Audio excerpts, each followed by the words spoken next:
เบาเหมือนเอ่ยคำปลอบว่าพระองค์ยังอยู่ใกล้ขอกราบแทบบาทด้วยรักนิรันดร์น้ำตาหลั่งพลันจากใจคนไทยแม้เสด็จสู่ฟ้าไกลแต่พระหฤทัยอยู่ในแผ่นดินนี้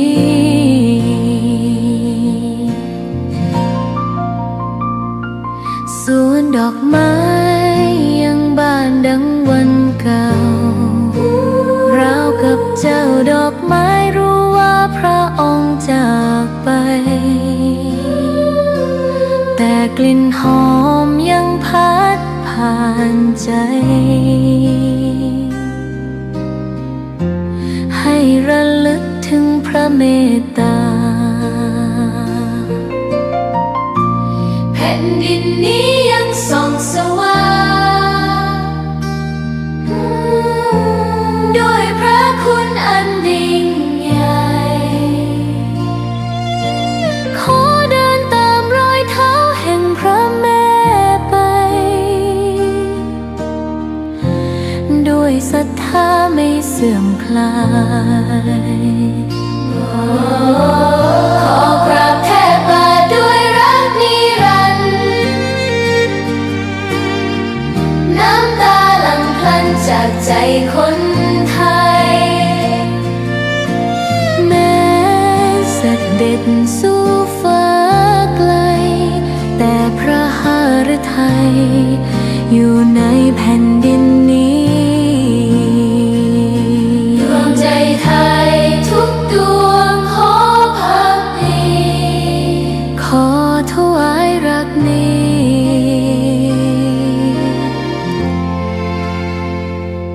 นิรันดร์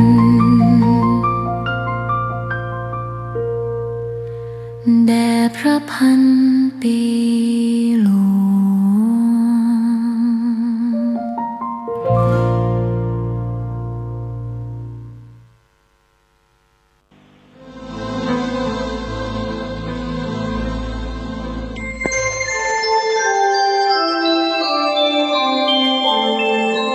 ขณะนี้ท่านกำลังฟังสถานีวิทยุกระจายเสียง FM 104.5 เมกะเฮิรตซ์ซีดีธรรมบรรยายชุดตามพระใหม่ไปเรียนธรรมโดยพระพรหมคุณาภรณ์ปอ.ประยุตโตวัดยานเวศกวันตำบลบางกระทึกอำเภอสามพรานจังหวัดนครปฐมบรรยายแก่พระนวกะรุ่นพรรษา 2539 ตอนที่ 58 เรื่องเรามีความสุขไว้ในตัวเลยดีกว่าอย่าเป็นอย่างคนที่เขาขาดไร้ความสุขแล้วจึงต้องไปเที่ยววิ่งหานี่ก็มาต่อกันเรื่องความสุขความสุขที่พูดไปแล้วก็พูดถึงความสุขขั้นพื้นฐานชีวิตของคนทั่วไปต้องเกี่ยวข้องอยู่แต่แม้แต่ความสุขขั้นพื้นฐานมนุษย์ก็ยังปฏิบัติไม่ถูกก็ทำให้เกิดปัญหาทำให้เกิดโทษเกิดพิษเป็นภัยแก่ตนเองอันนี้ความสุขส่วนที่มนุษย์ยุคปัจจุบันนี้แสวงหากันมากจนกระทั่งกลายเป็นแนวทางหรือวิถีของสังคมไปเลยก็คือสามิสสุขสุขที่อาศัยอามิตรหรือสิ่งเสพหรือพวกความสุขจากวัตถุหรือพูดอีกอย่างหนึ่งเรียกว่ากามสุขนั่นเองจนกระทั่งยุคนี้มีชื่อว่าเป็นยุคบริโภคนิยมปัญหาต่างๆเราก็ได้พูดกันไปพอสมควรแล้วทีนี้การปฏิบัติในเรื่องของกามสุขนี้ซึ่งจะเชื่อมไปสู่ความสุขอื่นๆก็คือว่าประการที่หนึ่งก็คือการปฏิบัติต่อตัวสามิสสุขหรือกามสุขนี่เองในทางที่จะทำให้เกิดโทษทุกข์ภัยน้อย ด้วยความรู้เท่าทันปฏิบัติต่อมันให้ถูกต้องก็จะทำให้เราหรือชาวโลกทั่วไปเนี่ยอยู่กับสิ่งเหล่านี้ได้ดีขึ้นแต่ว่าจะให้มีความสุขแท้จริงมันก็เป็นไปไม่ได้เพราะว่าพวกสามัญสุขนี่ก็เป็นเรื่องของวัตถุโดยธรรมชาติของมันเองก็มีสภาวะที่ไม่เที่ยงเป็นทุกข์เป็นอนัตตาเป็นสิ่งภายนอกมีลักษณะที่ต้องขึ้นต่อมันอย่างที่กล่าวแล้วนั่นผู้ที่ยังยุ่งกับสิ่งเหล่านี้ก็ต้องรู้เท่าทันอย่างที่ว่าก็คือว่าปฏิบัติต่อมันให้เกิดโทษน้อยที่สุดให้ได้ความสุขแล้วก็มีทุกข์น้อยแล้วทุกข์ในที่นี้ก็รวมไปถึงเวรภัยกับผู้อื่นด้วยทุกข์แก่ตัวเองเวรภัยกับเพื่อนมนุษย์สังคมแล้วก็การทำลายต่อธรรมชาติแวดล้อมอันนี้ประการต่อไปก็คือว่ามีสิ่งที่จะมาช่วยสร้างดุลยภาพให้เกิดความรู้จักประมาณหรือความพอดีอันนี้ก็เป็นวิธีหนึ่งที่จะมาช่วยและประการต่อไปก็คืออย่าหยุดอยู่เท่านี้พยายามพัฒนาชีวิตโดยเฉพาะก็ด้านจิตใจและด้านปัญญาเพื่อจะให้ได้มีอิสรภาพมากขึ้นมีความสุขที่เป็นอิสระเป็นไทยแก่ตนแล้วก็เข้าถึงความสุขที่ประณีตไปตามลำดับก็เข้ากับหลักที่พูดไปแล้วว่าวิธีปฏิบัติต่อเรื่องสุขทุกข์4ประการทีนี้เราก็มาดูเรื่องของวิธีปฏิบัติเท่าที่เราพูดกันมาแล้วนี่มีเยอะไปพูดแทรกอยู่ในเรื่องต่างๆหลายเรื่องก็เป็นเพียงว่าเอามาสรุปกันอีกทีหนึ่งน่าจะเป็นไปลักษณะที่เพียงแต่หยิบยกขึ้นมากล่าวถึงคงไม่จำเป็นต้องอธิบายพิสดารอันนี้ที่พูดมาแล้วก็คือว่าหนึ่งก็อย่าสูญเสียแหล่งความสุขพื้นฐาน3ประการหนึ่งก็คือว่าการอยู่ร่วมกับธรรมชาติสิ่งแวดล้อมที่เป็นตามธรรมชาติทั่วๆไปทางด้านวัตถุแล้วก็สองก็คืออย่าสูญเสียความสัมพันธ์ที่ดีกับเพื่อนมนุษย์อย่าแปลกแยกจากเพื่อนมนุษย์จากสังคมแล้วก็สามก็คืออย่าแปลกแยกจากกิจกรรมแห่งชีวิตของตนเองแล้วการรักษาความสัมพันธ์ที่ดีการที่จะทำให้ได้รับประโยชน์จากแหล่งความสุขพื้นฐาน3ประการนั้นก็จะไปสัมพันธ์กับการพัฒนาเรื่องความสุขขั้นต่อๆไปเพราะว่าเวลาปฏิบัติทั้งหมดเนี่ยมันก็อยู่ในเรื่องของการพัฒนาตามหลักไตรสิกขาคือศีลสมาธิปัญญาหรือพัฒนาพฤติกรรมจิตใจและปัญญาในเมื่อพฤติกรรมจิตใจและปัญญาเนี่ยมันแยกออกจากกันไม่ได้สิ่งที่เราไปเกี่ยวข้องมันก็เลยโยงไปเองเนี่ยอย่างเราไปสัมพันธ์กับสิ่งแวดล้อมเพื่อนมนุษย์สังคมธรรมชาติและกิจกรรมแห่งชีวิตของตัวเองถูกต้องมันก็ได้ความสุขจากแหล่งความสุขพื้นฐานไปด้วยพร้อมกันนั้นก็พัฒนาชีวิตของตนเองพัฒนาจิตใจและปัญญาไปด้วยมันเลยไปด้วยกันแต่ว่าอย่างน้อยก็อาจจะยกมาพูดเป็นจุดสังเกตอย่างเรื่องของการไม่แปลกแยกจากธรรมชาติแวดล้อมนี่ก็ยุคนี้ก็คนเห็นความสำคัญมากขึ้นว่ามนุษย์ยุคที่ผ่านมานี่ห่างเหินจากธรรมชาติแล้วก็ทำลายธรรมชาติทำไงจะให้รักษาธรรมชาติไว้ได้นี่อย่างน้อยคนก็จะคิดในแง่นี้เพราะว่าอันตรายถึงตัวเพราะไปทำลายธรรมชาติอย่างน้อยก็กลัวอันตรายจะมาถึงตัวก็ต้องจำเป็นต้องรักษาธรรมชาติแต่ที่จริงมันไม่ใช่แค่รักษาธรรมชาติมันหมายถึงรักษาตัวเองด้วยรักษาตัวเองไม่ใช่เฉพาะในแง่ของภัยอันตรายที่เกิดจากธรรมชาติแวดล้อมเสียแล้วมันทำให้เกิดผลร้ายต่อชีวิตแต่หมายถึงว่าแม้แต่ความสุขด้วยพอรักษาธรรมชาติไว้ก็รักษาความสุขของตัวเองด้วยนี่การที่รักษาธรรมชาติได้ดีนี่ความจริงมันต้องโยงมาถึงจิตใจเขาก็บอกว่า จะรักษาธรรมชาติคืออนุรักษ์ธรรมชาติได้ก็ต้องให้คนรักธรรมชาตินี่จะทำให้คนรักธรรมชาติได้ยังไงรักธรรมชาติมันต้องเกิดมาจากปัจจัยภายในคือถ้าทำถูกต้องตามเหตุปัจจัยแล้วความรักธรรมชาติมันเกิดเองทีนี้ตอนนี้ก็สอนกันให้รักธรรมชาติรักธรรมชาติแต่ถ้าไม่ทำเหตุปัจจัยของความรักให้ถูกความรักมันจะเกิดได้ยังไงมันไม่ใช่เป็นสิ่งที่จะไปบังคับฝืนใจได้ความรักธรรมชาติเกิดขึ้นเมื่อคนเราเนี่ยมีความสุขจากการอยู่กับธรรมชาติถ้าคนเกิดมีความสุขในการอยู่กับธรรมชาติแล้วเขารักธรรมชาติเองเลยนั่นอย่างสอนเด็กสมัยเนี้ยการศึกษาว่าเอาหน้ามาช่วยกันอนุรักษ์ธรรมชาติเราต้องรักธรรมชาติถ้าทำไงจะให้รักธรรมชาติวิธีที่ดีที่สุดก็คือสร้างเหตุปัจจัยที่จะให้รักธรรมชาติก็คือว่าให้เด็กมีความสุขจากการอยู่กับธรรมชาติถ้าเขามีความสุขในการอยู่กับธรรมชาติแล้วการรักษาธรรมชาติการรักธรรมชาติก็เป็นไปเองเมื่อรักธรรมชาติแล้วการอนุรักษ์ก็ตามมามันเป็นไปตามเหตุปัจจัยไม่ต้องไปบังคับฝืนใจนี่ปัจจุบันเนี่ยวิถีของอารยธรรมมันทำให้คนเนี่ยรักธรรมชาติได้น้อยเพราะว่าแต่ละคนมุ่งหวังสิ่งเสพเอาสิ่งเสพให้กับตนเองแล้วก็ยิ่งมองธรรมชาตินี่เป็นที่มาของสิ่งเสพวัตถุที่จะมาบริโภคมันมองธรรมชาติด้วยสายตาที่จะไปเอามาจัดการนะก็คือมองแบบเป็นสิ่งที่จะต้อง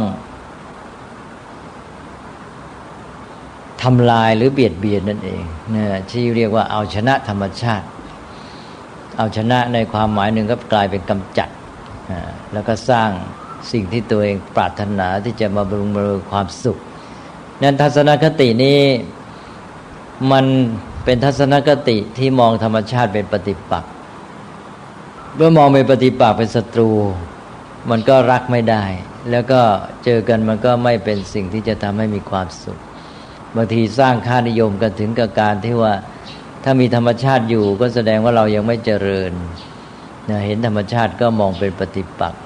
มีความรู้สึกว่าธรรมชาติเนี่ยมาขัดขวางความสุขของตัวเองเลยก็มีในยุคหนึ่งเคยไปถึงขนาดนั้นนะอย่างถือว่าป่าต้นไม้เป็นเครื่องหมายของความเถื่อนของความไม่เจริญจะเจริญก็ต้องสร้างบ้านสร้างตึกสร้างถนนหนทางวัตถุเทคโนโลยีมากๆนั่นใครมีป่ามีต้นไม้มากก็แสดงว่ายังไม่เจริญ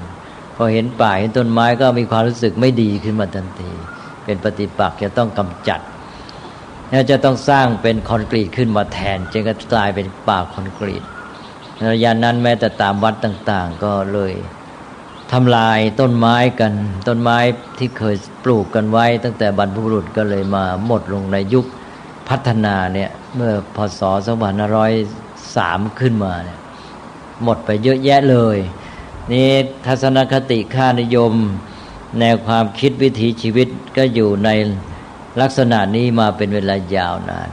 เวลานี้ก็มาถึงตอนที่คนเกิดความสำนึกว่าที่เป็นมาอย่างนั้นผิด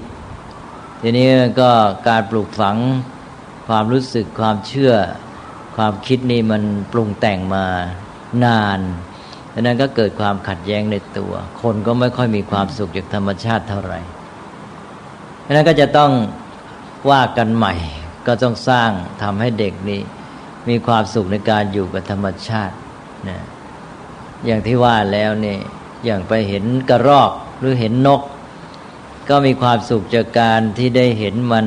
ขยับขยื่นเคลื่อนไหวการบินการขยับมือเท้านะแล้วก็การที่มันอยู่ในสิ่งแวดล้อมบรรยากาศต้นไม้อะไรต่างๆเหล่านี้เห็นแล้วก็มีความชื่นชมมีความสุขไม่ใช่ว่าไปเห็นกระรอกก็นึกถึงการที่จะเอามันไปลงหม้อแกงแล้วจะได้กินอร่อยหรือว่าไปเห็นนกก็นึกถึงอย่างเดียวกันว่าจะเอามาปิ้งมาย่างแล้วจะได้กินอร่อยก็เลยพอมองเห็นนกก็ไม่ได้มีความรู้สึกมีความสุขไม่มีความสุขจากธรรมชาติแต่มีความสุขจากการเสพซึ่งจะต้องไปเอา หนังสติ๊กหรือไปเอาอะไรมาสักอย่างมาขว้างมายิงมาปามาฆ่ามันนะอันนั้นก็เรื่องของการที่จะทำให้คนมีความสุขในการอยู่กับธรรมชาตินี่สังคมไทยนี่จะมีปัญหาเหมือนกันเพราะว่าเด็กไทยเราเจอนกปั๊บนี่จะไล่ป่าแล้วนะเจอกระรอกก็ไล่ขับเอาไม้ขว้างความรู้สึกที่จะชื่นชมในความงามในความสวยงามมีความสุขกับธรรมชาติไม่ค่อยมีนะเป็นปัญหาอยู่เพราะนั้นอันนี้ต้องทำขึ้นก็ต้องเริ่มกันตั้งแต่เด็กๆว่าให้เด็กมีความสุขในการอยู่กับธรรมชาติแวดล้อมก็ต้องให้ผู้ใหญ่ช่วยในการที่ชักจูงในทางโยนิโสมนสิการให้เด็กได้เกิดความคิดรู้จักมองเห็นความงามของมันมองเห็นชีวิตความเป็นอยู่รู้จักพูดจักจาให้เด็กเห็นรู้สึกว่าพอเห็นพูดเห็นมองเห็นนกเนี่ยสิ่งที่ผู้ใหญ่พูดไว้เนี่ยมันโยงไปหาชีวิตของสัตว์ความเป็นอยู่และธรรมชาติแวดล้อมที่สวยงามเด็กก็จะมีความสุขจากธรรมชาติได้นี่พอเด็กมีความสุขกับธรรมชาติเนี่ยแกก็รักธรรมชาติเองเมื่อรักธรรมชาติและการอนุรักษ์ก็ตามมาอันนั้นอันนี้ก็เป็นเรื่องหนึ่งซึ่งจะต้องไปคิดหาวิธีเทคนิคกันตอนนี้ก็มีคนเริ่มคิดหาทางกันเยอะมากขึ้นแต่ว่าอย่างน้อยว่าไม่ให้มีทัศนคติที่เป็นปฏิปักษ์ที่มองว่าธรรมชาติแวดล้อมเป็นสิ่งขัดขวางความสุขของมนุษย์จะต้องทำลายหรือว่ามองในแง่ว่าจะต้องเอามันมาเป็นวัตถุดิบแล้วก็มาผลิตเป็นสิ่งบริโภคนะโดยเข้าโรงงานอุตสาหกรรมแล้วจึงจะมีความสุขนะก็คือคติเรื่องเอากระรอกลงหม้อแกงนี่แหละนะก็นี่ก็เป็นเรื่องหนึ่งนี่เกี่ยวกับธรรมชาติแวดล้อมก็ไปคิดรายละเอียดกันเอาแต่ทีนี้ด้านอื่นๆก็คือเรื่องของการสร้างดุลยภาพจากการหาความสุขด้วยการเสพอันนี้หลักที่พูดมาแล้วก็โภชเนมัตตัญญุตาเนี่ยก็ชัดนะโภชเนมัตตัญญุตาก็คือการบริโภคด้วยปัญญาการที่มองให้เห็นว่าที่เราบริโภคสิ่งนั้นเช่นบริโภคอาหารหรือบริโภคใช้สอยเครื่องนุ่งห่มโดยเฉพาะก็คือเริ่มจากอาหารเนี่ยบริโภคเพื่ออะไรจุดมุ่งหมายอยู่ที่ไหนนะพอใช้ปัญญาพิจารณาก็มองเห็นว่าความมุ่งหมายของการบริโภคนั้นอยู่ที่การทำให้ร่างกายแข็งแรงมีสุขภาพดีแล้วเราจะได้เอาร่างกายแข็งแรงสุขภาพดีนี้ไปใช้ประโยชน์ไปดำเนินชีวิตที่ดีไปสร้างสรรค์ไปทำการอะไรต่างๆที่ทำให้ชีวิตเจริญงอกงามยิ่งขึ้นนะอันนี้พอมองอย่างนี้แล้วมันก็จะทำให้มาช่วยสร้างดุลยภาพทำให้การที่จะมุ่งบริโภคเพื่ออร่อยเพื่อบำรุงบำเรอปรนเปรอตาหูจมูกลิ้นเนี่ยน้อยลงเบาบางลงนะอันนี้ก็เป็นหลักง่ายๆนะคือถ้าเริ่มมีการศึกษาก็จะฝึกกันตั้งแต่ในบ้านก็ถ้าได้อันนี้แล้วก็ดุลยภาพเกิดขึ้นเยอะเลยนะเพราะเวลานี้คนกินอาหารนี่หนึ่งกินได้ตัณหาเพื่อเสพรสอร่อยโดยเฉพาะบางทีพ่อแม่ก็ไปตามใจเด็กแล้วปลนเปลือในเรื่องนี้นึกว่านี่เป็นการรักลูกอันนี้คือการทำลายลูกมากกว่านะจะต้องชี้กันให้เห็นเลยว่าทำลายลูกอย่างไรถ้าไปตามใจลูกด้วยการปลนเปลือด้วยสิ่งอร่อยเพราะมันไม่ทำให้เกิดปัญญาเลยบริโภคด้วยโมหะจากแต่ว่าสนองตัณหาความปรารถนาเสพรสแล้วมันไม่ใช่แค่นั้นมันไปสนองมานะก็คือการที่ยึดถือค่านิยมในการที่จะโก้เก๋ยิ่งใหญ่นะเด่นจะได้กินอาหารฝรั่งแล้วก็โก้อย่างนี้ใช่ไหมนี่คือตัวสนองมานะก็กินอาหารที่สถานที่ที่โก้เก๋นะเป็นสร้างคือค่านิยมก็กลายเป็นว่าตัวเองก็สิ้นเปลืองโดยใช่เหตุแล้วก็สนองกิเลสคือมานะเกิดความภาคภูมิใจว่าโก้แล้วเป็นโมหะคือความหลงไม่ได้ใช้ปัญญาแล้วกลายเป็นเหยื่อของพวกนักโฆษณาของพวกหาเงินหาผลประโยชน์ใช่ไหมพวกนั้นก็สบายที่เอาพวกนี้เป็นเหยื่อโฆษณาเข้าไปว่าที่นี้ถ้าไปกินที่นี่จึงจะโก้ต้องเองกินอาหารประเภทนี้จึงจะโก้อันนี้ ตัวเองก็นึกว่าที่ทำอย่างเงี้ยโก้จริงๆภูมิใจนะแสดงว่าไปตามค่านิยมตามกระแสของความชอบใจไปตามเสียงชักจูงของผู้อื่นไม่มีความเป็นตัวของตัวเองไม่ใช้ปัญญานี่พอเราสอนให้เด็กเข้าใจว่าที่กินนี้กินเพื่ออะไรอย่างน้อยให้เขาถามตัวเองพี่ก็มีคำตอบมองเห็นได้ปัญญาว่าอ๋อที่กินอาหารนี่ที่แท้มันเพื่อบำรุงร่างกายให้แข็งแรงมีสุขภาพดีอย่างที่ว่าเมื่อกี้แล้วจะได้เอาร่างกายไปใช้ประโยชน์ทำสิ่งที่ดีงามแล้วก็ดำเนินชีวิตที่เจริญงอกงามยิ่งขึ้นไปพอแกมองเห็นอย่างเงี้ยนะแกเห็นเลยมันชัดมันถูกต้องมันเป็นความจริงเพราะแกเห็นว่าเป็นความจริงแล้วเราก็หนุนได้บอกว่าเนี่ยเห็นไหมการที่บริโภคเพื่อจุดมุ่งหมายงี้เป็นการกินได้ปัญญาเด็กจะมีความมั่นใจในตนเองภูมิใจในการกินอย่างนี้แล้วแกก็จะไม่ตกไปใต้อำนาจค่านิยมก็จะช่วยทวงดุลได้เป็นดุลยภาพอย่างการเสพรสการโก้เก๋มันก็จะถูกควบคุมให้อยู่ในอัตราที่เบาลงหรือเกิดความพอดีขึ้นมานั้นการกินด้วยปัญญาก็เป็นการกินที่พอดีเพราะทำให้เกิดการพอดีในแง่หนึ่งก็ปริมาณของสิ่งเสพบริโภคพอดีกับความต้องการของชีวิตแล้วก็สองก็โดยประเภทของสิ่งที่บริโภคเช่นอาหารก็บริโภคสิ่งที่มีคุณค่าเป็นประโยชน์ก็ทำให้ประหยัดไม่สิ้นเปลืองไปในตัวก็เป็นการสนองความต้องการของชีวิตที่แท้จริงซึ่งเป็นไปตามธรรมชาติไม่ใช่เป็นการสนองความต้องการของอัตตาตัวตนที่เกิดจากตัณหานะอันนี้ได้ดุลยภาพแล้วนะนี่ก็หลักที่หนึ่งเรียกว่าโภชเนมัตตัญญุตาก็ขยายไปสู่เรื่องการใช้เทคโนโลยีเป็นต้นให้เด็กถามตัวเองหรือถามเด็กก็ได้ว่าอันเนี้ยประโยชน์ของสิ่งเนี้ยใช้เพื่ออะไรประโยชน์มันอยู่ที่ไหนแล้วก็เมื่อแกมีปัญญาแกรู้เข้าใจก็ทำให้ได้ตามวัตถุประสงค์นั้นมีความมั่นใจในตัวเองนั้นคนมีปัญญาก็หมายถึงมีการศึกษาขึ้นมาด้วยนี่ถ้าไม่มีปัญญาไม่บริโภคด้วยปัญญาแล้วจะเรียกว่ามีการศึกษาได้อย่างไรนะนั้นปัจจุบันนี้เราก็ไม่แน่ใจว่าที่ทำกันอยู่นี่เป็นการศึกษาหรือเปล่าเอาละครับโภชเนมัตตัญญุตานี่ก็พูดกันไปเยอะแล้วนะแล้วก็มาทวนกันอีกก็เป็นตัวที่มาช่วยสร้างดุลยภาพในยุคของการเสพบริโภคนี้ได้ตัวนี้มาก็ช่วยโลกได้เยอะแยะแล้วนะทีนี้ต่อไปก็อะไรล่ะข้อที่พระพุทธเจ้าสอนไว้เป็นหลักการพื้นฐานในการพัฒนามนุษย์ก็บอกแล้วว่ามนุษย์นี่เป็นอยู่ชีวิตประจำวันก็อยู่กับตาหูจมูกลิ้นกายใจที่สัมพันธ์กับสิ่งแวดล้อมแล้วเราก็เรียนหลักมาแล้วว่าการใช้ตาหูจมูกลิ้นกายนี้ใช้สองอย่างหนึ่งใช้เพื่อเสพสนองตัณหาสองใช้เพื่อศึกษาสนองฉันทะใช่ไหมอันนี้คนที่ยังไม่มีการศึกษาเลยก็มีแต่ตัณหาซึ่งตั้งอยู่บนฐานของอวิชชาก็ใช้ตาหูจมูกลิ้นกายเพื่อเสพพอเสพแล้วมีความสุขจากสิ่งเสพนั้นทีนี้สิ่งที่เจอเป็นวัตถุภายนอกก็มีสองแบบคือสิ่งที่ชอบใจกับไม่ชอบใจ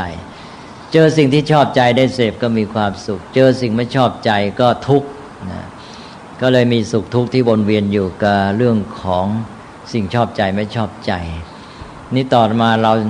พัฒนาเด็กขึ้นมาให้รู้จักใช้ตาหูจมูกลิ้นกายเพื่อการศึกษาคือเพื่อการเรียนรู้นะว่าที่จริงแล้วชีวิตมนุษย์จะอยู่ดีได้นี่ก็คือการรู้จักสิ่งทั้งหลายว่าเป็นอะไรคืออย่างไรมันเกี่ยวข้องสัมพันธ์กับเราอย่างไรมันเป็นคุณเป็นโทษแก่เราอย่างไรเราจะต้องปฏิบัติต่อมันอย่างไรซึ่งการที่จะรู้และปฏิบัติให้ถูกต้องดำเนินชีวิตได้ดีอย่างนี้มันจะต้องอาศัยปัญญาซึ่งจะเกิดขึ้นจากการเรียนรู้โดยใช้ตาหูจมูกลิ้นถูกต้องเมื่อเราใช้ตาดูหูฟังเป็นแทนที่จะไปติดอยู่แค่การเสพมันก็กลายเป็นว่าใช้ตาดูหูฟังให้ได้ความรู้คือการเรียนรู้พอเด็กเริ่มเรียนรู้เด็กก็จะมีความสุขจากการได้รู้นะเมื่อมีความสุขจากการได้รู้นี่ก็ทำให้พัฒนาความอยากรู้มากขึ้นความอยากรู้เกิดเป็นความใฝ่รู้พอเป็นความใฝ่รู้อยากรู้สนองความต้องการในการเรียนรู้ก็ยิ่งมีความสุขพ พอความใฝ่รู้ทวีขึ้นพัฒนาขึ้นเข้มขึ้นความสุขจากการเรียนรู้ก็มากขึ้นทุกทีมันก็มาช่วยสร้างดุลยภาพกับการใช้ตาหูจมูกลิ้นเพื่อเสพแล้วก็ขยายมิติแห่งการมีความสุขตอนนี้เริ่มพัฒนาแล้วนะแต่ก่อนนี้มีความสุขจากการใช้ตาหูจมูกลิ้นเพื่อเสพอย่างเดียวตอนนี้มีความสุขจากการสนองความใฝ่รู้ใช้ตาดูหูฟังเพื่อจุดมุ่งหมายใหม่คือการเรียนรู้และทีนี้อย่างที่เคยบอกไว้แล้วว่าการเรียนรู้นั้นไม่ขึ้นแต่สิ่งชอบใจไม่ชอบใจสิ่งชอบใจก็ได้เรียนรู้สิ่งไม่ชอบใจก็ได้เรียนรู้เพราะนั้นจากการพัฒนาในเรื่องของความใฝ่รู้การใช้ตาดูหูฟังเพื่อการศึกษาก็เลยทำให้เด็กนี่พ้นจากวงจรแห่งสุขทุกข์จากสิ่งชอบใจไม่ชอบใจกลายไปว่าสามารถมีความสุขได้จากประสบการณ์ทุกอย่างไม่ว่าชอบใจไม่ชอบใจเพราะมองในแง่การเรียนรู้แล้วมันไม่เกี่ยวกับชอบใจไม่ชอบใจการเรียนรู้นั้นเรียนจากประสบการณ์ได้ทุกอย่าง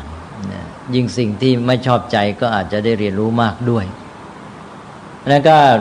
เปิดช่องทางของความสุขเพิ่มขึ้นได้มาเอาความสุขชนิดใหม่ไปดุลยภาพกับความสุขจากการเสพด้วยแล้วยังแถมทำให้เป็นความสุขที่ประณีตที่เป็นอิสระมากขึ้นเพราะว่ามันพ้นจากวงจรแห่งความสุขทุกข์จากความชอบใจไม่ชอบใจนะนี่คือความสุขจากการใช้ตาหูเพื่อการศึกษาเรียกว่าตาดูหูฟังเป็นดูเป็นฟังเป็นต้นดูเป็นฟังเป็นก็พัฒนาขึ้นมาอีกขั้นหนึ่งอันนี้ความอยากชนิดใหม่คือความอยากรู้ใฝ่รู้นี้ก็เราก็เรียกว่าฉันทะใช่ไหมในตอนเดิมก็ใช้ตาดูหูฟังเพื่อสนองตัณหาคือการเสพตอนนี้ก็ใช้ตาดูหูฟังเพื่อสนองฉันทะคือความใฝ่รู้นี้ต่อมาก็บอกว่าพอพัฒนาความใฝ่รู้ขึ้นมาแล้วความรู้นี้จะทำให้เราก้าวไปสู่ความอยากความต้องการอีกขั้นหนึ่งคือเมื่อรู้แล้วจะสามารถแยกสิ่งที่อยู่ในภาวะที่ดีที่ควรจะเป็นกับสิ่งที่อยู่ในภาวะที่ไม่ดีที่ไม่ควรจะเป็นแยกได้ระหว่างสิ่งที่อยู่ในภาวะสมบูรณ์กับสิ่งที่อยู่ในภาวะบกพร่องทีนี้ก็ความรู้นี้จะทำให้เกิดการอยากจะให้สิ่งนั้นอยู่ในภาวะที่มันดีที่มันสมบูรณ์ที่มันควรจะเป็นอันนี้เมื่อเห็นอย่างนี้แล้วแยกได้แล้วอยากจะให้มันอยู่ในภาวะที่ดีที่ควรจะเป็นพอเห็นสิ่งที่ไม่ดีบกพร่องไม่เต็มไม่บริบูรณ์ก็อยากจะทำการแก้ไขทำให้มันดีให้มันเต็มให้มันสมบูรณ์ตอนนี้ก็เกิดความใฝ่ชนิดใหม่ความอยากชนิดใหม่เรียกว่าความใฝ่ดีความอยากให้มันดีพออยากให้มันดีก็เลยอยากทำให้มันดีเพราะว่าสิ่งที่มันยังไม่ดีไม่สมบูรณ์ยังบกพร่องอยู่เห็นแล้วก็อยากทำให้มันดีเห็นพรมปูพื้นไม่สะอาดก็อยากให้มันสะอาดเห็นพื้นที่มันไม่เรียบร้อยมันขรุขระก็อยากให้มันเรียบร้อยเห็นต้นไม้เฉาเหี่ยวก็อยากให้มันเขียวขจีพอความรู้อันนี้มาก็อยากให้มันดีอยากทำให้มันดีพอทำให้มันดีการกระทำนั้นก็ทำให้เกิดความสุขตอนนี้ก็ได้ความสุขอีกขั้นหนึ่งความสุขขั้นนี้ก็คือความสุขจากการกระทำแต่เป็นการกระทำให้มันดีก็เลยเรียกว่าการสร้างสรรค์ก็เกิดมีความสุขชนิดใหม่ก้าวอีกขั้นหนึ่งเรียกว่าความสุขจากการสร้างสรรค์เป็นการก้าวจากความสุขจากการศึกษาก็ต่อเนื่องกันความสุขจากการศึกษามาและความสุขจากการสร้างสรรค์ก็ตามมาอันนี้ความสุขจากการสร้างสรรค์ก็มาทำให้คนที่มีช่องทางมีความสุขเพิ่มขึ้นแล้วข้อดีของมันก็คือว่ามันทำให้การกระทำมีความสุขซึ่งต่างกับฝ่ายเสพถ้าเด็กอยู่ในขั้นของการหาความสุขจากสิ่งเสพแกต้องได้รับการบำรุงบำเรอเป็นฝ่ายรับจึงจะมีความสุขถ้าแกต้องทำอะไรแกก็จำใจฝืนใจแกก็ทุกข์จนกระทั่งทำให้การกระทำนี้เป็นความทุกข์ไปการกระทำจะมีความหมายเป็นความทุกข์สำหรับนักเสพนี้พอมาเป็นนักสร้างสรรค์อยากจะทำอะไรแต่ละให้มันดีนี่การกระทำกลายเป็นความสุข เมื่อการกระทำเป็นความสุขการสร้างสรรค์เป็นความสุขเด็กก็จะเข้มแข็งเด็กที่เป็นนักเสพไม่อยากทำอะไรการกระทำเป็นความทุกข์ก็จะอ่อนแอลงไปใช่ไหมแล้วก็วนเวียนอยู่ในทุกข์เพราะว่าไม่สามารถจะสร้างสรรค์อะไรได้ก็จะต้องแย่งชิงอย่างเดียวต้องหาต้องเอาต้องรับต้องได้ตอนนี้สามารถเป็นผู้กระทำทีนี้เราก็สามารถฝึกต่อไปอีกพอเด็กมีความใฝ่รู้ใฝ่ดีใฝ่ศึกษาใฝ่สร้างสรรค์มีความสุขแบบใหม่ขยายมิติแห่งความสุขออกไปแกก็สามารถมีจิตสำนึกในการศึกษาจิตสำนึกในการฝึกตนอีกพอเราสามารถพัฒนาถึงขั้นนั้นได้จิตเด็กมีจิตสำนึกในการฝึกตนเด็กที่มีความใฝ่สร้างสรรค์ชอบทำการสร้างสรรค์อยู่แล้วเจอสิ่งที่ทำยากแกก็ชอบแกก็มีความสุขจากการทำสิ่งที่ยากอีกนะตอนนี้ไม่กลัวความยากแล้วมีความเข้มแข็งขนาดที่ว่าสิ่งที่จะทำให้คนทั่วไปเกิดความทุกข์คนพวกนี้ไม่ทุกข์ซะแล้วนะนี่กล้าไปอีกขั้นหนึ่งสิ่งที่ยากสิ่งที่เป็นปัญหาคนทั่วไปนั้นเมื่อไม่ได้ฝึกก็แน่นอนว่าต้องเกิดความทุกข์แต่คนที่ฝึกแล้วพัฒนาแล้วเจอปัญหาเจอสิ่งที่ยากมีจิตสำนึกในการฝึกตนมองเห็นว่าโอ้นี่เราจะได้ฝึกตนก็ชอบก็เอาเลยพอทำเขาก็มีความสุขมีความยินดีได้เจอสิ่งที่ยากถึงขั้นมีจิตสำนึกในการฝึกตนก็มีความสุขในการทำสิ่งที่ยากเพราะว่ายิ่งยากยิ่งได้ฝึกตนเองมากนะดีใจชอบใจมีความสุขตอนนี้สบายเลยโอกาสที่จะทุกข์ก็น้อยเหลือเกินแล้วนะคนที่เป็นอย่างนี้ถ้าคนที่เป็นนักเสพไม่พัฒนาก็อยู่เท่าเดิมอยู่ขั้นพื้นฐานแกอยากเจอแต่สิ่งที่ได้ที่ชอบใจจะเสพท่าเดียวมีทุกข์เหลือเกินแล้วไอ้สิ่งที่เสพนี่มันต้องเพิ่มปริมาณดีกรีด้วยมันเลยยิ่งลำบากสิ่งที่เคยให้ความสุขในปริมาณเท่านี้ดีกรีเท่านี้ต่อมาก็ไม่มีความสุขแล้วเกิดทุกข์จากการเบื่อหน่ายจากการรอคอยจากการไม่ได้ผิดหวังอย่างที่พูดมาแล้วเนี่ยเยอะแยะและแถมมาจะต้องทำอะไรก็ทุกข์นะเจอสิ่งที่ไม่ชอบใจก็ทุกข์มันวุ่นวายไปหมดนะแล้วก็เจออนิจจังทุกขังอนัตตาสิ่งที่ตัวได้มาครอบครองห่วงกังวลกลัวจะพลัดพรากพอพลัดพรากก็สูญเสียก็เกิดความทุกข์ยังไม่สูญเสียไปก็มีความหวาดหวั่นอะไรอีกมันทุกข์มันเยอะทีนี้พอเราพัฒนาเด็กขึ้นมานี่ตอนนี้หลายช่องทางและมิติแห่งความสุขนี่ขยายไปเยอะเลยนะตอนนี้เรามีอะไรบ้างล่ะเรามีหนึ่งสุขพื้นฐานเราไม่เสียจากแหล่งของความสุขของชีวิตคือธรรมชาติแวดล้อมเพื่อนมนุษย์แล้วก็กิจกรรมแห่งชีวิตแล้วก็มามีโภชเนมัตตัญญุตาการบริโภคด้วยปัญญาการบริโภคพอดีเข้ามาสร้างดุลยภาพแล้วก็มีการพัฒนาชีวิตใช้ตาดูหูฟังไม่ใช่เพียงเพื่อเสพแต่เพื่อการศึกษาสนองความใฝ่รู้เสร็จแล้วก็พัฒนามาสู่การที่ว่ามีความสุขจากการสร้างสรรค์จากการทำสิ่งทั้งหลายคือการมีความสุขจากการกระทำนั่นเองมีความสุขจากการกระทำก็เข้มแข็งขึ้นมาแล้วมีจิตสำนึกในการศึกษามีความสุขแม้แต่ในเกิดจากการเจอสิ่งที่ยากสุขไปหมดนะอันนี้ต่อมาก็ในอันนี้กิจกรรมแห่งชีวิตก็ดีเป็นหมดอ่ะตอนนี้จะโยงกลับไปหากิจกรรมแห่งชีวิตใช่ไหมเพราะการกระทำของเขาที่ทำให้เขามีความสุขนั้นเขาก็อยู่กับกิจกรรมในชีวิตของเขาได้สบายไปหนุนในข้อนี้อีกอันหนึ่งก็คือการอยู่กันร่วมกับเพื่อนมนุษย์ที่ว่าอยู่ได้เมตรีจิตมิตรภาพมีความจริงใจไม่หวาดระแวงก็เป็นความสุขสบายอย่างหนึ่งทีนี้ก็พัฒนาต่อไปที่ว่ามนุษย์อยู่กับสิ่งเสพคิดจะได้จะเอานะก็มีแนวโน้มที่จะทำให้เกิดความรู้สึกไม่ดีต่อเพื่อนมนุษย์มีความหวาดระแวงเพราะกลัวการแย่งชิงกลัวได้เปรียบเสียเปรียบอันนี้ก็เราก็พัฒนาว่าอย่าเอาแต่คิดได้คิดเอาให้คิดให้ด้วยก็มาพัฒนาในเรื่องทานกันนะจากการที่มนุษย์อยู่กับวัตถุแสวงหาวัตถุมุ่งจะได้จะเอาก็เลยให้มีด้านการให้เข้ามาดุลยภาพพอมีการให้คิดจะให้ก็จะมองเพื่อนมนุษย์ด้วยความเข้าใจมองเห็นสุขทุกข์ของผู้อื่นก็เอื้อต่อการที่จะเกิดคุณธรรมคือเมตตากรุณาตอนนี้เมตตากรุณาก็มา ความเมตตากรุณาก็เป็นการอยากให้ผู้อื่นมีความสุขอยากช่วยคนอื่นให้พ้นทุกข์พอมีตัวนี้ขึ้นมาก็จะทำให้เราให้ด้วยความสุขการให้กลายเป็นความสุขมนุษย์ก็จะมีความสุขจากการให้อีกจิตใจของผู้มีความสุขจากการให้ก็เป็นประดุจจิตใจของบิดามารดาที่รักลูกให้แก่ลูกก็มีความสุขนะนี่พอมีความรักเพื่อนมนุษย์มีเมตตากรุณาให้กับเพื่อนมนุษย์ก็มีความสุขต่อไปพัฒนาคุณธรรมอื่นเช่นศรัทธาเชื่อ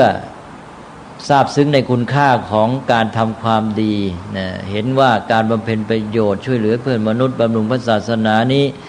ช่วยให้โลกมีสันติสุขนะเป็นการดำรงธรรมะไว้แก่สังคมมองด้วยปัญญาเห็นกว้างไกลขึ้นมาพอเกิดศรัทธาไปมีการให้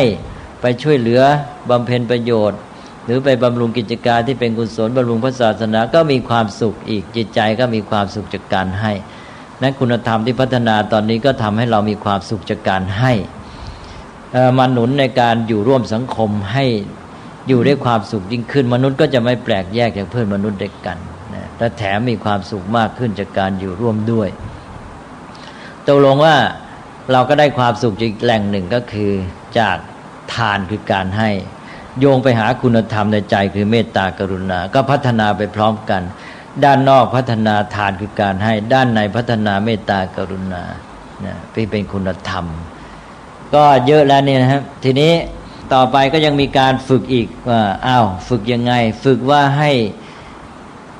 เป็นผู้ที่ว่าสามารถมีความสุขได้มากจากวัตถุ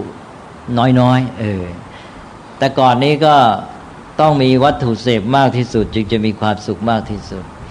ต่อมาก็มีดุลยภาพว่าไม่จำเป็นต้องเสพมากเพราะมันอาจจะเป็นอันตรายเป็นโทษทั้งแก่ชีวิตและแก่สังคมและแก่ธรรมชาติแวดล้อมแต่ว่ามันก็ยังอยู่ในขั้นเสมอตัวทีนี้ก็พัฒนาต่อไปสิพัฒนาการที่ว่าเราเก่งสามารถมีความสุขได้มากด้วยวัตถุน้อยนี่เป็นความสุขในด้านวัตถุอันนี้หลักนี้เรียกว่าสันโดษสันโดษก็คือความพอใจในสิ่งที่มีที่ได้มาเท่าไหร่มีความสุขได้ทั้งนั้นวัตถุเนี่ยพอเพียงจำเป็นกับการมีชีวิตอยู่ถ้าใช้วัตถุน้อยมีความสุขได้มากหรือว่าสามารถมีความสุขได้โดยวัตถุน้อยที่สุดเท่าที่จำเป็นก็เป็นความมักน้อยไปเลยเรียกว่าอภิชฌตาก็ไม่ต้องการเกินจำเป็นถ้าสันโดษนี่ยังเอาแค่ได้เท่าไรก็ยินดีเท่านั้นอันนี้ก็จะได้ประโยชน์พัฒนาขึ้นมาอีกขั้นหนึ่งแต่ว่าตอนนี้ก็ต้องขอแทรกเข้ามาว่าเรื่องความสุขก็ต้องระวังก็บอกแล้วพระพุทธเจ้าก็ตรัสบอกว่าแม้ในความสุขที่ชอบทำก็อย่าได้ไปสยบหลงมัวเมาใช่ไหมไปติดไปหลงตอนเนี้ยสันโดษนี่เป็นต้นเป็นตัวอย่างของการที่อาจจะเกิดความหลงความเพลินติดในความสุขเพราะว่าได้วัตถุมาเป็นของตนเท่าที่ได้ที่มีก็สันโดษก็มีความสุขได้ก็พอใจก็สบายแล้วติดหลงเพลินในความสุขไม่นำเอาสันโดษไปเป็นปัจจัยแห่งการพัฒนาชีวิตก็ตกอยู่ในความประมาททำให้เกิดความเสื่อมเพราะนั้นสันโดษที่ไม่มีความสัมพันธ์กับธรรมะข้ออื่นที่จะก้าวต่อไปก็เป็นตัวความประมาทไปนะพระพุทธเจ้าก็ตรัสเรื่องสันโดษว่าเป็นความประมาทได้เพราะไปสันโดษในแง่อะไรเพราะไปสันโดษในกุศลธรรมนั่นเองแค่สันโดษในวัตถุเองมันก็ไม่ได้เสียหายแต่ว่ามันไม่ไปต่อเชื่อมเป็นปัจจัยแห่งการพัฒนาชีวิตหรือเพียรพยายามเข้าถึงสิ่งที่ดีงามเพราะตอนนี้ก็เลยต้องเอาสันโดษไปโยงกับเรื่องกิจกรรมแห่งชีวิตเลยนั้นด้านหนึ่งสันโดษนั้นทำให้เรามีความสุขง่ายในวัตถุน้อยนะถ้าพูดง่ายๆว่าสันโดษทำให้สุขง่ายในวัตถุน้อยเพื่ออะไรก็เพื่อได้ออมเวลาแรงงานและความคิดเอาไว้เพราะว่าเมื่อสันโดษในวัตถุสิ่งเสพเราก็ไม่ต้องไปมัวครุ่นคิดไม่ต้องไปมัวเที่ยวทะยานดิ้นรนแสวงหาสิ่งเสพนะเราไม่เสียทั้งเวลาแรงงานและความคิดในการไปแสวงหาวัตถุเสพเราสุขง่ายในวัตถุน้อยวัตถุเท่าที่มีเราสุขแล้วเราก็เอาเวลาแรงงานและความคิดนั้นไปทุ่มเทให้แก่การทำสิ่งที่ดีงาม ที่เรียกว่ากุศลธรรมอันนี้สันโดษก็จะมีประโยชน์เป็นตัวเชื่อมเป็นปัจจัยแห่งการพัฒนาชีวิตเป็นสันโดษที่ไม่ลอยไม่หยุดไม่ขาดตอนไม่ตันถ้าเป็นสันโดษชนิดที่ว่ามีวัตถุแค่นี้ฉันก็สุขแล้วสบายก็เลยนอนก็เป็นสันโดษขี้เกียจเป็นสันโดษประมาทเป็นโทษทีนี้สันโดษที่เป็นคุณก็อย่างที่ว่าสุขง่ายในวัตถุน้อยเสร็จแล้วก็เอาเวลาแรงงานและความคิดที่ออมไว้ได้นั้นไปอุทิศทุ่มให้แก่การทำสิ่งที่ดีงามที่เรียกว่ากุศลธรรมต่อไปก็ไปรับกันกับเรื่องความไม่สันโดษในกุศลธรรมก็ไปรับกับเรื่องฉันทะความใฝ่รู้ใฝ่ดีนะแล้วก็รับกับเรื่องของการมีจิตสำนึกในการศึกษาพอรับกันดีก็ทีนี้ตัวมีงานมีการอะไรมีหน้าที่สิ่งที่ดีงามที่จะทำก็เลยเอาเวลาแรงงานและความคิดที่สงวนได้จากการสันโดษในวัตถุนี้ไปทุ่มเทให้แก่การทำงานทำการทำหน้าที่ของตัวเองนี้ทำงานทำการด้วยจิตใจที่รักมีความใฝ่ดีมีฉันทะรักงานนั้นด้วยแล้วทำใจก็ไม่ห่วงไม่กังวลกับเรื่องวัตถุเสพด้วยก็เลยมีความสุขกับการทำงานมีความสุขกับการทำการสร้างสรรค์สิ่งที่ดีงามงานก็เลยได้ผลด้วยจิตใจก็เป็นสุขในการทำงานด้วยเลยได้อีกอันหนึ่งเพราะนั้นสันโดษนี้ก็จะเชื่อมสองอันเข้าด้วยกันคือหนึ่งได้ความสุขจากวัตถุแม้น้อยเท่าที่มีสองทำให้ไปมีความสุขจากการทำการสร้างสรรค์สิ่งที่ดีงามทำกิจการงานหน้าที่ได้สองเลยแล้วประโยชน์ก็คือการเบียดเบียนกันน้อยลงนะแล้วพร้อมกันนั้นก็มาช่วยสร้างสรรค์สังคมด้วยการทำกิจการงานหน้าที่ได้ผลด้วยนะสันโดษนี่เป็นตัวเชื่อมนะเป็นตัวฝึกที่สำคัญแต่ว่าเป็นทั้งในแง่ของการได้สุขจากวัตถุแม้น้อยแล้วก็เป็นตัวหนุนการทำสิ่งที่ดีงามทำการสร้างสรรค์ให้ได้ความสุขจากด้านนี้ด้วยแล้วผลประโยชน์แก่สังคมหรือส่วนรวมก็เกิดขึ้นมาด้วยนี่ก็ก้าวไปอีกขั้นหนึ่งแปลว่าสันโดษนี้ทั้งช่วยในแง่ของการสัมพันธ์กับวัตถุสิ่งเสพทั้งช่วยในแง่หนุนความสุขจากกิจกรรมแห่งชีวิตของตนเองก็ก้าวไปอีกขั้นหนึ่งแล้วนะทีนี้เอาแล้วเรื่องสันโดษนี่เคยพูดไปเยอะแล้วเพราะฉะนั้นก็ไม่จำเป็นจะต้องมาพูดมากอีกพอพูดไปก็อดไม่ได้คอยจะลงไปในรายละเอียดมากเกินไปอันนี้พอสันโดษมาช่วยแล้วเราก็พัฒนาไปได้ทีนี้ก็พระพุทธเจ้าก็สอนแล้วให้ไม่สันโดษในกุศลธรรมก็ไปเร่งสร้างสรรค์กุศลธรรมทำความดีงามมีความสุขจากการบำเพ็ญกุศลธรรมในการพัฒนาชีวิตทั้งศีลสมาธิปัญญาก็พัฒนากันใหญ่ทีนี้ก็ต่อไปก็เข้ามาสู่ภายในบ้างสันโดษนี่ยัง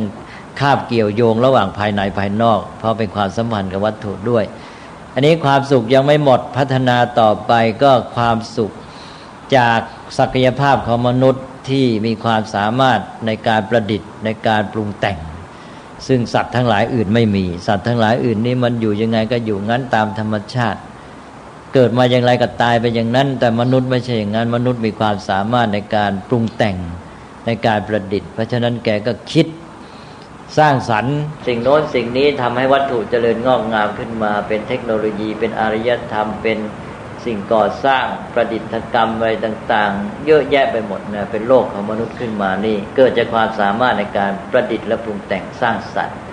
นี่การประดิษฐ์ปรุงแต่งสร้างสรรค์อันนี้มาจากไหนก็มาจากความคิดนั่นเองนี่ความคิดด้านหนึ่งของมนุษย์นั้นมาประดิษฐ์ปรุงแต่งวัตถุภายนอกเพื่อจะช่วยให้การเป็นอยู่ของตนเองนี้ได้ปลอดภัยสะดวกเกื้อหนุนเป็นปัจจัยแห่งการมีชีวิตที่ดีงามยิ่งขึ้นแต่อีกอันหนึ่งก็คือมาประดิษฐ์สิ่งสำหรับเสพบำรุงบำเรอตัวเองไอ้ตรงเนี้ยในการประดิษฐ์ปรุงแต่งสร้างสรรค์วัตถุเนี่ยมนุษย์ก็แยกกันไม่เคยออกระหว่างสองอย่างว่าแค่ไหนจะเป็นการประดิษฐ์ปรุงแต่งสร้างสรรค์เพื่อมาเป็นปัจจัยแห่งชีวิตที่ดีงามแค่ไหนจะเป็นการประดิษฐ์ปรุงแต่งสร้างสรรค์เพียงเพื่อมาสร้างสิ่งเสพบำรุงบำเรอตัวเองเมื่อมนุษย์แยกไม่ได้อย่างนี้ไอ้จุดเด่นมันก็จะไปอยู่ที่การประดิษฐ์ปรุงแต่งสร้างสรรค์เพื่อหาสิ่งเสพบำรุงบำเรอตัวเองพอไปอย่างนี้ลัทธินิยมบริโภคก็เจริญงอกงามต่อไปมนุษย์ก็เสื่อมเพราะว่ามนุษย์ก็กลายเป็นนักเสพใช่ไหมความเป็นนักสร้างสรรค์ก็จะหมดไปเพราะว่าไม่ได้ไปพัฒนาตัวเองก็ไปสนองความอยากความปรารถนาในวัตถุ นี่ก็คือวงจรของสังคมที่ว่าทำไมเจริญแล้วก็เสื่อมแต่ก่อนนี้ขาดแคลนนะทำให้ตัวเองต้องคิดค้นหาทางประดิษฐ์ปรุงแต่งสร้างสรรค์เพื่อจะให้มีปัจจัยมาช่วยให้ชีวิตอยู่ได้ดีนะก็เลยทำให้เจริญงอกงามต่อมาไปคิดว่าการประดิษฐ์สร้างสรรค์ปรุงแต่งนี้เพื่อจะได้มีสิ่งเสพให้มากกลายเป็นนักเสพก็การสร้างสรรค์ก็อ่อนกำลังลงไปนี่ตกลงมนุษย์ยุคปัจจุบันนี้ก็แยกมันไม่ค่อยออกเพราะนั้นถ้าแกแยกออกแกก็จะหันไปสร้างสรรค์ประดิษฐ์เพื่อให้วัตถุที่ได้เจริญงอกงามขึ้นมานี่ได้เพิ่มพูนขึ้นมาเพื่อเป็นปัจจัยเกื้อหนุนแก่การมีชีวิตที่ดีงามและการสร้างสรรค์ให้สังคมนี้อยู่ดีมีสันติสุขไม่ใช่เป็นการที่ไปสร้างสรรค์ประดิษฐ์เพื่อจะได้มีสิ่งเสพมาบำรุงบำเรอตนเองใช่ไหมเนี่ยจุดแยกที่สำคัญทีนี้อันหนึ่งแล้วก็แปลว่ามนุษย์นี่จากความคิดความสามารถในการปรุงแต่งประดิษฐ์สร้างสรรค์ก็มาประดิษฐ์วัตถุปัจจัยภายนอกเป็นวัตถุปัจจัยหรือเป็นวัตถุสิ่งเสพลองแยกเป็นสองศัพท์นะฮะสร้างสรรค์ปัจจัยแห่งชีวิตที่ดีงามกับสร้างสรรค์สิ่งเสพสิ่งบริโภคบำรุงบำเรอเนี่ยสองอย่างเนี่ยถ้ามองในแง่พุทธศาสนาต้องสร้างปัจจัยไม่ใช่สร้างสิ่งเสพไม่ใช่สร้างสิ่งบำรุงบำเรอทีนี้ยังไงก็ตามอันทั้งสองนี้ก็ยังเป็นข้างนอกอยู่แต่ว่าอันที่สร้างวัตถุภายนอกเป็นปัจจัยเนี่ยมันจะไปเชื่อมกับข้างในได้พอเราสร้างวัตถุประดิษฐ์ภายนอกให้เป็นปัจจัยนี่มันก็ไปหนุนการพัฒนาชีวิตในด้านภายในการแสวงหาปัญญาการพัฒนาจิตใจให้ดีงามให้มีความสุขขึ้นมานี่ในด้านภายในจิตใจเราก็มีการปรุงแต่งภายในในตอนนี้แยกระหว่างการปรุงแต่งภายในกับภายนอกคิดปรุงแต่งมาสร้างสรรค์วัตถุปัจจัยสิ่งเสพในด้านหนึ่งนี้ภายในก็คือการปรุงแต่งสุขทุกข์นี่เองมนุษย์ก็มีความสามารถอันนี้ด้วยมนุษย์ก็จะมีการปรุงแต่งจิตใจของตัวเองอยู่ตลอดเวลาปรุงแต่งกุศลธรรมอกุศลธรรมปรุงแต่งความสุขและความทุกข์ทีนี้มนุษย์ที่เพ่งมองไปข้างหน้าข้างนอกในการหาสิ่งเสพบำรุงบำเรอตัวเองก็จะไม่ได้พิจารณาไม่รู้จักแยกแยะว่าตัวเองไม่ได้เอาใจใส่ว่าในเวลาเดียวกันภายในจิตใจตัวเองนี่ตัวเองปรุงแต่งอะไรปรุงแต่งสุขหรือปรุงแต่งทุกข์เมื่อไม่เอาใจใส่ปรากฏว่าคนส่วนมากนี่ปรุงแต่งทุกข์ทั้งที่ความสามารถปรุงแต่งได้ทั้งสุขทั้งทุกข์แต่แกชอบปรุงแต่งทุกข์แกก็ปรุงแต่งเรื่องความคิดที่ประกอบด้วยตัณหาอุปาทานความอยากสนองความต้องการในการเสพความยึดสำคัญมั่นหมายในสิ่งต่างๆเกิดเป็นความห่วงความกังวลความหวาดระแวงการกลัวจะเสียผลประโยชน์การกลัวจะแพ้เขาการกลัวว่าจะอะไรต่างๆมากมายการกลัวว่าตัวเองจะไม่ได้จะไม่สำเร็จแล้วก็เกิดความเครียดความกังวลความกลัดกลุ้มใจแล้วก็รับสิ่งอารมณ์เข้ามาทางตาหูจมูก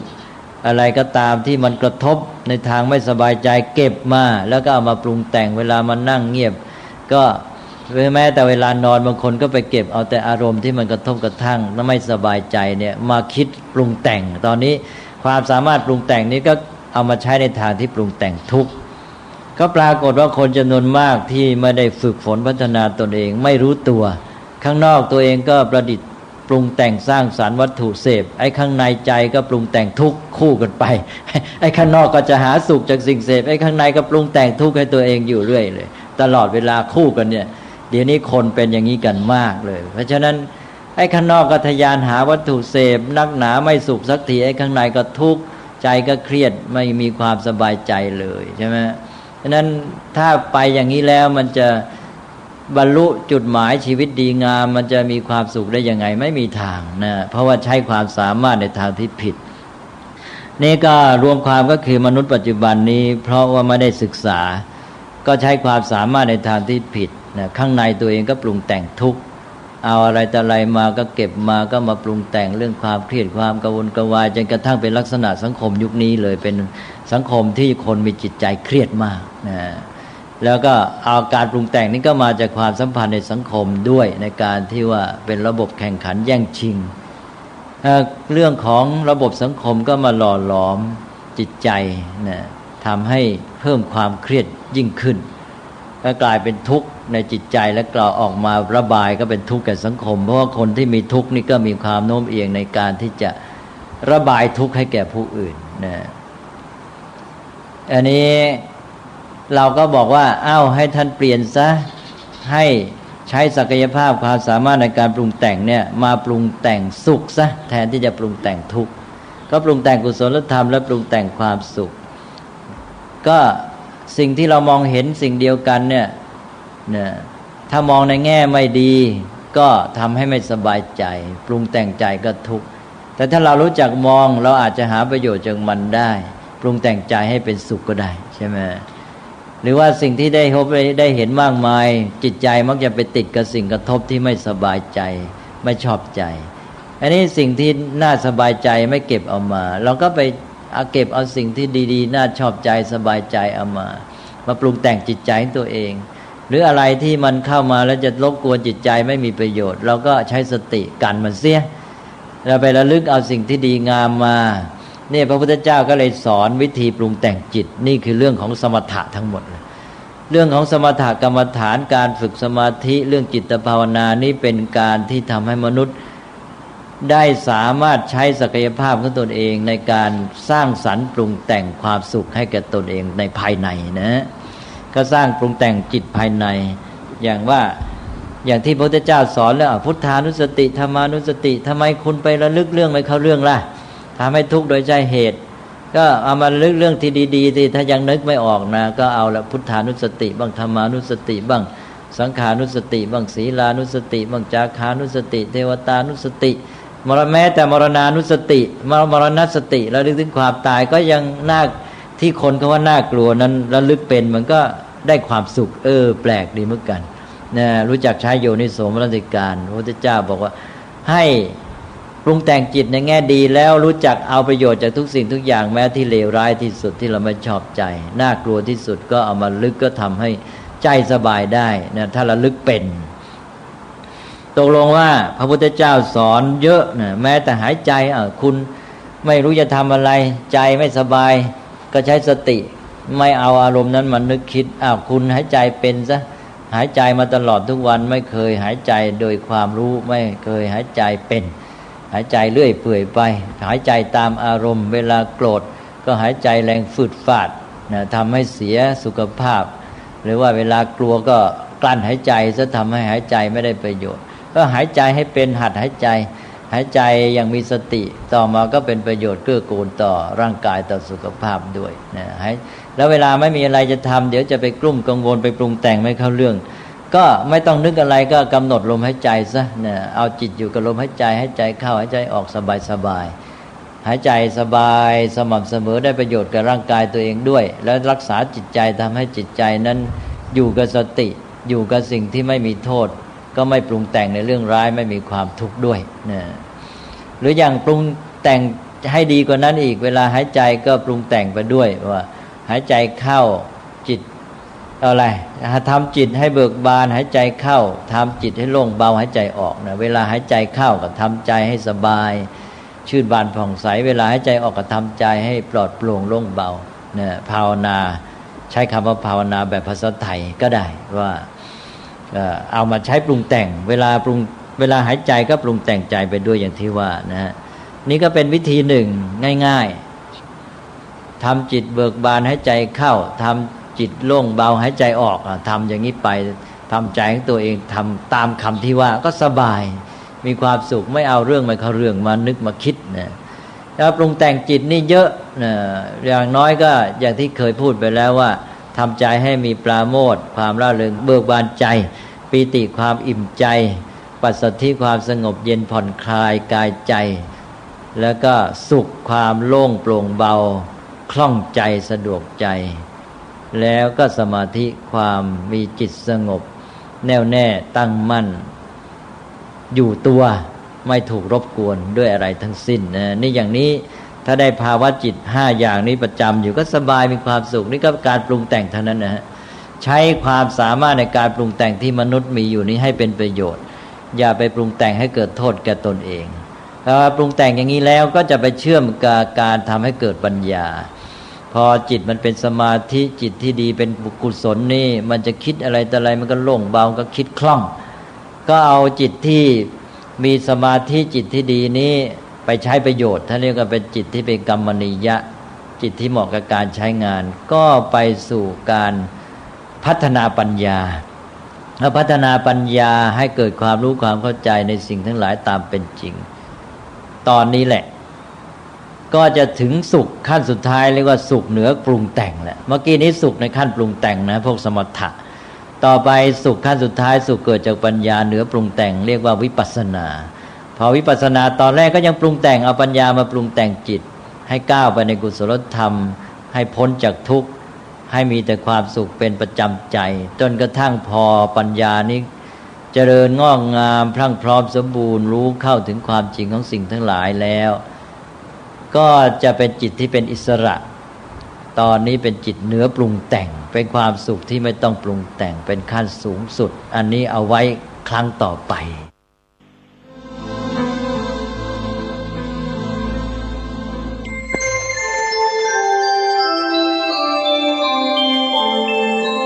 ขณะนี้ท่านกำลังฟังสถานีวิทยุกระจายเสียง FM 104.5 เมกะเฮิรตซ์